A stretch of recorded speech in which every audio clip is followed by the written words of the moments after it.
Si vous voulez aller à l'université, vous devez passer des examens. Je les ai ratés 3 fois. J'ai eu beaucoup d'échecs. J'ai échoué à des choses ridicules. Par exemple, j'ai échoué à un test clé de l'école primaire à 2 reprises. Et j'ai échoué genre 3 fois au collège. Et vous aurez du mal à y croire. Mais à Hangzhou, ma ville, il n'y avait qu'un seul collège. Et aucun autre collège nous aurait acceptés. On était trop mauvais. Je pense qu'on doit s'y habituer. On n'est pas si bon que ça. Encore aujourd'hui, il y a beaucoup de gens qui nous rejettent. Vous savez, pendant 3 ans j'ai essayé, mais j'ai échoué à l'université. Alors j'ai postulé à plusieurs jobs, mais j'ai été rejeté 30 fois. J'ai été à la police, on m'a dit non, t'es pas assez bon. Je suis même allé au KFC, quand le KFC est venu en Chine, dans ma ville. 24 personnes se sont présentées. 23 personnes ont été acceptées. J'étais le seul gars à avoir été rejeté.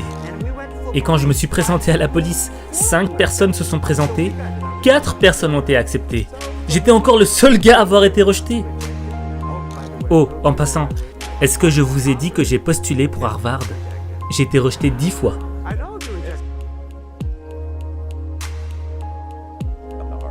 Et là, je me suis dit, peut-être qu'il faudra que j'aille donner cours là-bas un jour.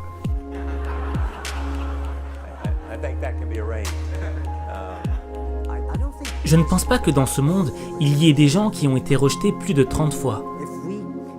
La seule chose qu'il faut, c'est ne jamais abandonner. Comme Forrest Gump, il faut continuer à se battre. Il faut continuer à s'améliorer soi-même. On n'a pas le temps de se plaindre. Et quelle est la différence entre ceux qui réussissent et ceux qui échouent? J'ai remarqué que si les gens font une erreur, et si ils se plaignent des autres, ils ne reviendront jamais.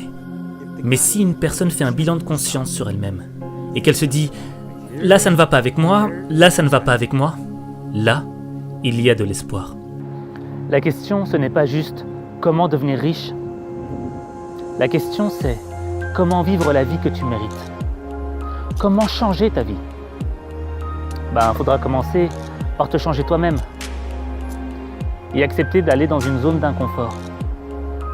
Et c'est quoi l'inconfort? C'est faire quelque chose où tu sais que tu risques d'échouer, de perdre. Mais l'échec, ce n'est pas la fin de ton histoire. C'est le début de ton apprentissage. Alors, tu vas t'en prendre plein la gueule. Tu vas tomber, tu vas pleurer, tu vas douter. Mais tant que tu continueras d'avancer, tu auras toujours une chance d'y arriver. Alors avance, parce qu'il n'y a que toi qui peux avancer. Il n'y a que toi.